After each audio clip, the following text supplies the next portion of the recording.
While composing a photo, the viewpoints are of utmost importance because with their help, you can make significant changes to the perspective in the scene in front of you.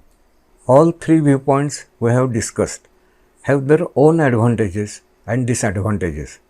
It is important to consider their pros and cons before selecting the most suitable one. Let us first consider the lower viewpoint. When you photograph from a lower viewpoint, the advantage is that it creates a sense of depth, which is the perception of three-dimensionality. However, at such times, objects that are very close in the foreground, meaning objects in front of your main subject, can come into view. This means that the principal subject can be partially obscured in the photo due to those objects appearing in front of it. If the objects in the nearest foreground are significantly large in size, it may obstruct the visibility of both the foreground and the middle ground in your photo. To achieve specific outcomes, the objects in the nearest foreground are captured in the photo.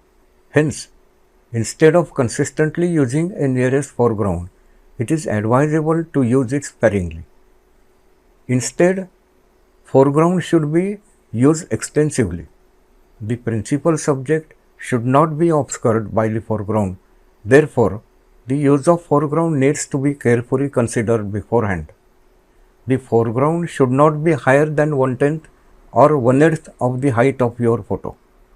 When observing objects in the background, it may give the impression that they are leaning backward or about to fall behind. When photographing from a lower viewpoint and aiming to include only 1/10 of the foreground, the camera needs to be tilted upwards. This tilt effectively increases the amount of space occupied by the sky in the frame. As a result, the sky may appear to occupy the significant portion of the photograph. Let us consider an example of the background. Imagine standing under a tall building and taking a photo of it. In order to capture the entire building within the frame, you need to tilt the camera upwards. When you do this, the lower portion of the building, which is closer to you, appears significantly larger in the photo, while the upper portions gradually decrease in size. This diminishing size creates a linear perspective effect, making it seem as if the building is falling back and receding into the distance and appears much shorter. Let us take a look at some examples of a lower viewpoint. As we ascend a valley and photographing a scene, we are at the lower viewpoint. Our main subject is a stunning mountain peak named Thalai Sagar in the background. However, the foreground is filled with bushes, rocks, and tall trees that obstruct the direct view of the peak, leading to a lack of emphasis on the peak in the picture.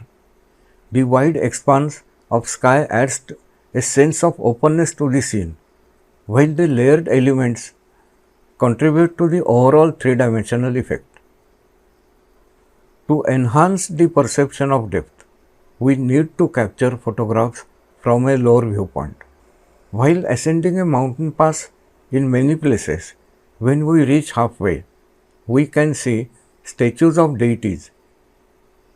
Alternatively, we may come across a small temple. Here, we pause for a while, offer our prayers, and then continue our journey. In many places in rural areas, there are unique statues of deities. While trekking in Himalayas, you come across numerous small temples. These temples are regularly worshipped at, and to ensure the success of your expedition, it is customary to offer prayers. In the photograph we are viewing, two peaks, Nandaghunti and Trishul, are visible. This photo was taken while ascending towards Rupkund. If I had taken the photo standing upright, the view from Nandaghunti and Trishul peaks to the idols of the deities would have appeared flat due to the horizontal lines, lacking depth. It would have been challenging to convey the vastness of the scene since I was positioned at the optimal viewpoint. In addition to that, it was also important to highlight the idols of the deities which are in the foreground. After giving it some thought, I decided to sit down and take the photo from a lower position, bringing the idols closest to the foreground. By getting so close, the size of deity idols in the photo became bigger, giving them greater importance. The idols gain prominence in the photograph, becoming the focal point. The middle ground didn't hold much significance in this case. By taking the photo from a lower viewpoint, the focus was solely on the nearest foreground, where the deity idols were placed. With the peaks in the background, this approach gave importance to the deities and also created a sense of depth in the picture. Moreover, due to the aerial perspective in the photo, the perception of depth has been doubled.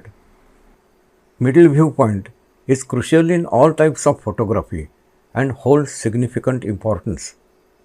If you take a photo from the middle viewpoint, the nearest foreground which is closest to you may not be visible in your photo at all.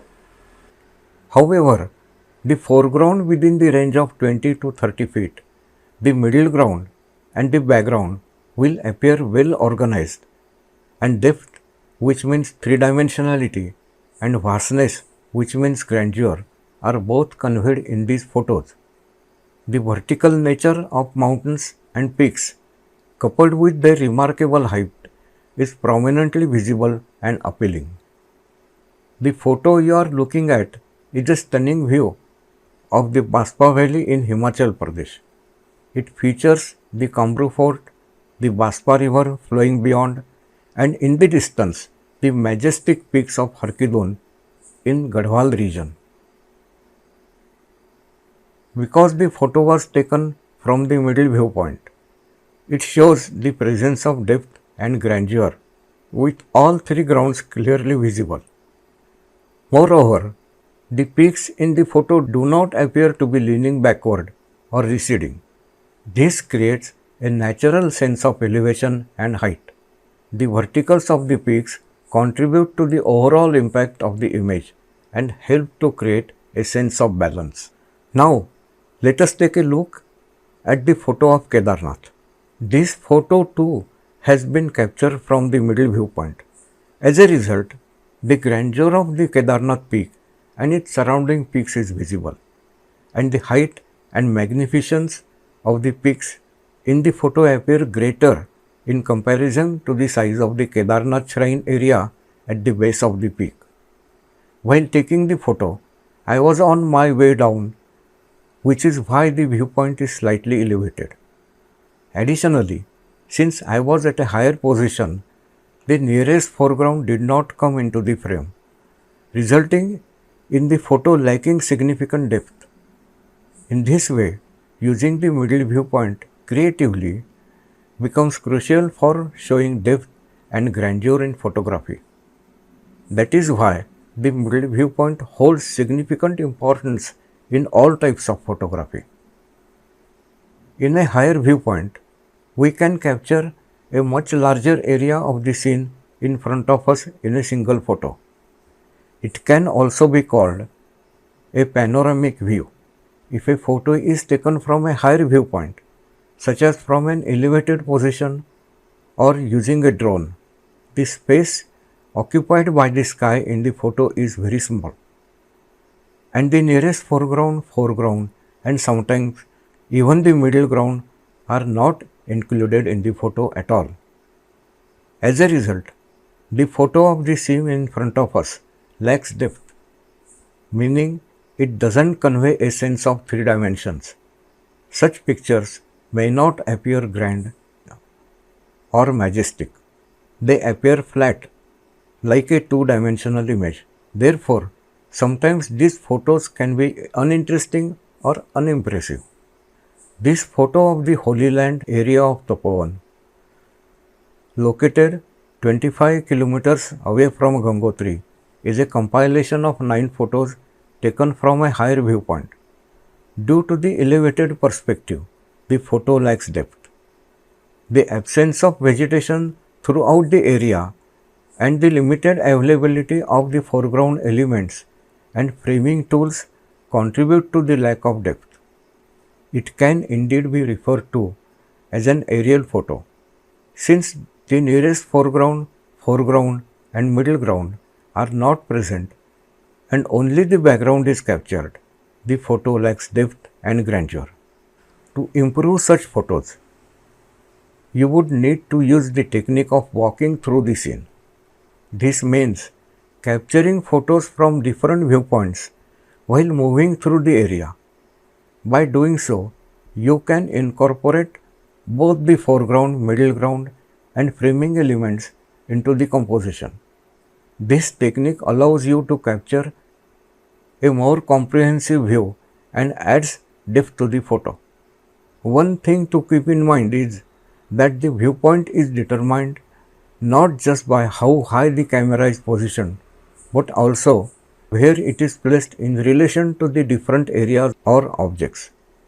Even if the camera remains at the same height, by placing it in different locations or adjusting the distance from the objects, the viewpoint changes. Even when you are positioned at a higher viewpoint, exploring different angles and locations can make a significant difference in finding objects for the foreground or framing. By actively searching for the right place, considering composition and the elements within the scene, you can greatly enhance the overall impact and quality of your photo. The photo you are seeing is taken while coming back from Kedartal nearing Gangotri. This time, I was standing at a higher viewpoint in the photo with Gangotri village visible below. When I saw the scene from above, I had an idea that the photo would be flat. So I kept looking to see if there were any tools available for foreground and framing. And I found such a suitable spot for the foreground and framing. I utilized the nearby bushes and trees. In the middle ground, there was Gangotri and Bhagirathi river, while in the background, we can see some peaks of the Gangotri region. Because of the aerial perspective and foreground, the photo has a three-dimensional feel. Due to the diagonal flow of the Bhagirathi river and descending hills, the photo has become forceful.